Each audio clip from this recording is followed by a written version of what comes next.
How beautiful is this area that I live in? Oh my gosh, I absolutely love it. So I am back running again. I went to the PT. I know I told you guys that I was having some issues with my toe. I actually hyperextended it and I'm turning around from tying my shoes too tight. But I went to my favorite PT. You'd think I'd be able to do it myself, but he gave me a metatarsal pad. A metatarsal pad? That prevents hyperextension of the toe and said, you can run, do whatever you want. With my experience of injuries, I just told myself I'm gonna run 6 max, 3 times a week. But today, I'm gonna take a risk and run 7. So I'm halfway through, well, a little bit more than halfway through at 3.74 miles. So let's see how this goes and I'll get back to you on the run and at the end. 1 mile to go. So I'm back from my run. I did 7 miles, yeah, and I was totally fine. So that little pad in my shoe, it's a miracle worker. I'm gonna kind of explain to you guys what happened to my toe. So I tied my shoe too tight and the toe, it extended too much like this when I was running with a tight shoe. It overworked this little tendon and caused the joint to be kind of loose. That in turn makes the joint and the muscles and tendons in there weak. The idea of the pad is to prevent it from getting into this position. So as I'm running, the pad makes it so I can't go past like here. That is why I can still run. I took a little risk today, I really did. 7 miles, but I did it. I'm not gonna go more than 7 until it's like all the way better. It was a good run, 8:25 pace, as you can see here. This is the run. Check out Strava if you are a runner, or you can use it for anything. You can use it for biking, running, gym, anything that your smartwatch connects to. Today, I'm gonna talk to you guys about how to prepare for setbacks as a runner or any sort of fitness fanatic, because we all love our workout routine. If something happens that's unexpected, it can take us for a little detour in our lives. If you're like me, I thrive on my running. I thrive on my cardio. If I have other options of what to do to stay in shape and be ready to get back into running when I'm better, I'm mentally a little bit more stable and can handle getting through a little setback. You want to prepare for the setback, but you also want to prepare so that you don't have setbacks. So we're going to talk a little bit about that as well. I will go through a little bit of my post-run routine and then show you a couple of my main injury prevention exercises, and then just talk to you about other ways to prep for setbacks, because as athletes, as fitness fanatics, we're all gonna have them. And I just want to show you real quick, these are my Tough Mode shorts. So I showed you them in the haul, but I just want to show them again because soon I'm going to be getting another shipment of Tough Mode clothing. It's their summer/spring line, and I'm going to do a haul when that package comes in, maybe like a little unboxing as well. Get ready for that. Check out toughmode.com. They've got like the cutest things, and I believe these are on sale. They're like little disco shorts. They're super good quality. Look at this thick waistband, super comfortable. They do not ride up. Perfect for the gym, perfect for cardio, perfect for running. Let's get going, and I will see you in the next scene. This is my favorite pre and post exercise to reactivate or pre-activate the glutes and get the ankle stability going. I use this before and after a run, and it has definitely been the most useful for me in preventing injuries. Next are the glute focused exercises. As you can see, I am working the gluteus maximus, which propels us forward while running or walking or doing any sort of forward movement. This exercise is for the lateral glutes. This one is called the fire hydrant. I wonder why. Lateral glutes are super important because they keep your side-to-side motion nice and stable. This next exercise is the clam. The clam is an exercise that also works the lateral glute. I use a TheraBand for this one because I'm a little bit more advanced, but if you're new to it, do the exercise with no TheraBand and just your body weight. And can you see how important the lateral glutes are? We are doing a lateral glute exercise once more because there's so many compensation injuries you can get if your lateral glutes are not strong enough. And onto the stretching. Stretching is super important because if you don't have the mobility, your muscles won't activate the right way. And then again, compensation, which is eventually what causes an injury and creates a setback. And all these exercises are to prevent those injury type setbacks. And this next exercise is very important for your upper body mobility. I like to do this one because it helps create more rotation in my upper body. I have a tight upper body, and that decreases increases the range of motion I have while swinging my arms and running. So I like to do this exercise to keep my upper body mobile and to prevent any sort of compensation injuries. Gosh, this blister keeps coming back. When you're a runner, your feet are freaking gross. So like I said, we're gonna chat about setbacks a little bit. And as we know, setbacks are not always something we expect. I feel like I always have to be prepared for setbacks. Even if I have like a long spurt where I'm doing super well, it always pops into my mind because in the past, I had setback after setback after setback after setback. It kind of messed with my mental health. So I made a decision to learn other ways to cope with it other than the problem itself, which was getting injured from running. I got injured so many times in a row. You know, my training wasn't consistent. And of course, I had to figure out the source of why I was getting hurt, which was glute weakness and instability of different muscles in my lower body. I had to figure out a way to cope without my running. So I found other methods of cross training that worked for me. And I also learned a lot about my body and where I needed to gain strength and correct muscle imbalances. And I also found that other forms of cardio can be close to and almost equivalent to that of running. The only thing you don't have is the pounding. I found the elliptical, I found the bike. I started doing more strength training. This helped me get through the injuries until I was able to get back into running. There were so many times where I would freak out, didn't know what to do because I was so used to Using running as my happy place. and my only happy place. So I had to find other happy places. If you have a setback that is an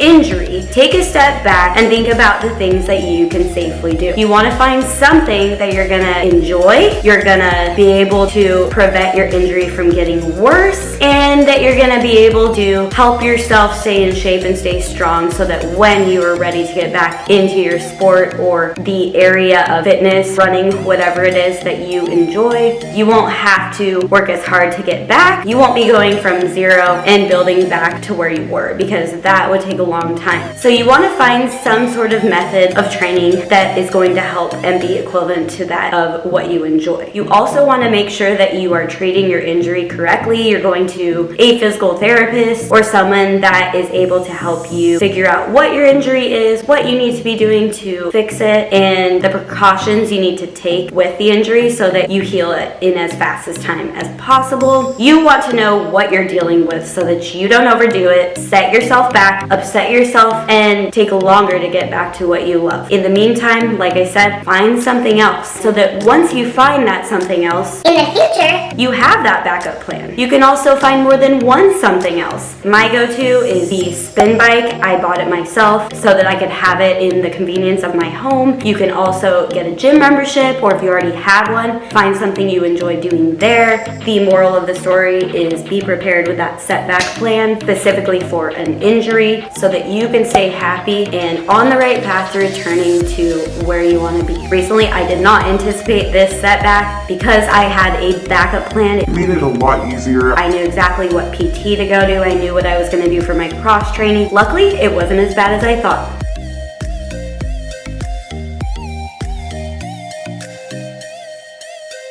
All right, y'all, it is a Monday and it's kind of a gloomy day. I went for a nice run this morning. My toe felt fine. I feel good to go with this injury. I'm just progressing slowly. Like I said, don't want another setback. With that said, I'm going to talk about setbacks in relation to a sickness. So I'm going to go back into January when I had COVID, and COVID was a little rough on me. When I came back, my lungs were a little bit weak, so I started nice and slow. And it turned out that I found trail running was more of my thing than road running because I decided to go on soft surface, Take it nice and slow. and build from there. With a sickness, you always want to remember that your body has been fighting something. You've been weak as a result, and you cannot push it because at times that sickness might come back. I've definitely had it happen. One time I ran a race and I had just gotten better, went out, ran a race, and the sickness came back because I pushed my immune system. So remember, when you're coming back from a sickness, take at least a week, build back nice and slow. Don't be hard on yourself. You will be back to where you were in no time. Pushing your body when it's still healing is not the right thing to do. Also, continue or start eating really well. Get those vitamins in. I take vitamin D, vitamin C, vitamin B. Continue to hydrate. Drink those electrolytes, especially after your run. Get in enough protein. We want our body to rebuild and be ready to continue with where we left off before we got sick. So when you're sick, let yourself rest. Don't try to push it and go out and do a workout, because again, you're gonna set yourself back. Take time to just kind of come up with new goals.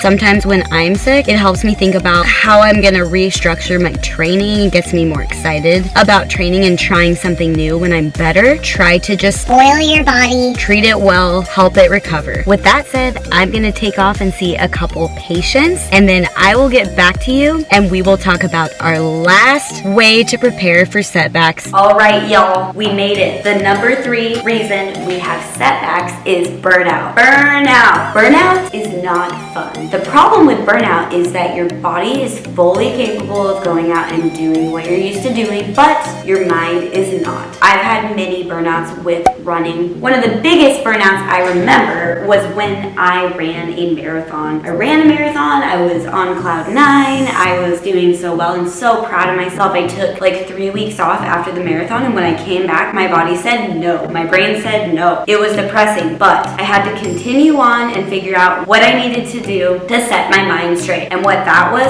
cross-training. I had to find a cross-training method that I enjoyed, which I already had because of all the injuries I'd had in the past. I had to know that when my body was going to be ready to go back to running, it would be ready. The last thing you want to do is wake up and not want to do something that you love doing, but know that it happens to the best of us. So for me, lately, I've transitioned to trail running. Like I told you, I've found that if I do the same run too many times in a week, or once a week, every week, and do kind of the same Routine of runs. I wake up and I don't want to go on a run because I'm sick of seeing the same scenery. So what I do is I find new places to run, new and exciting places. These new places do something to the level of your dopamine. I've read it in certain articles. I don't know specifically what being in a new place does, but it stimulates something in your brain that re-excites you and re-motivates you to do what you love to do, to accomplish higher goals. I've also found that sometimes my body needs a break. If you are a weightlifter,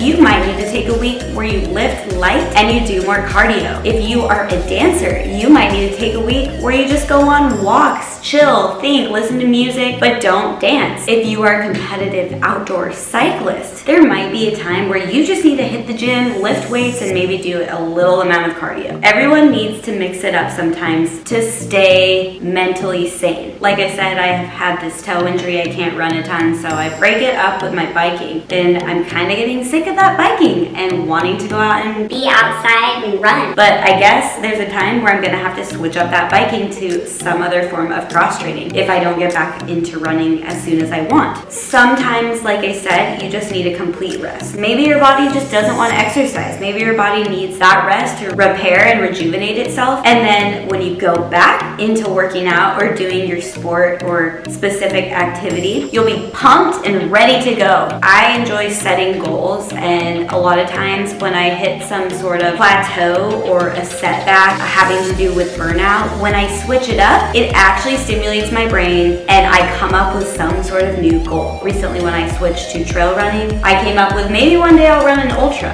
or maybe I'll slowly build up my races till I get to an ultra.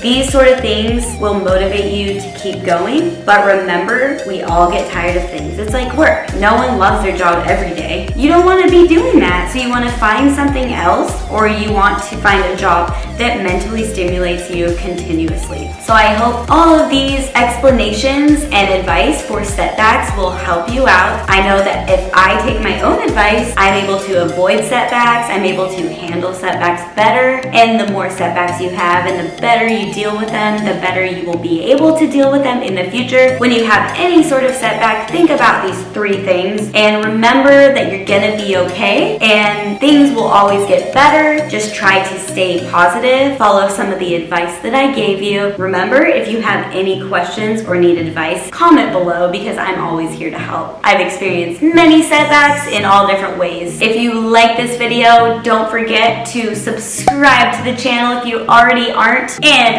give it a thumbs up, like it, follow my Instagram, and never, ever, please don't ever forget to stay hyped.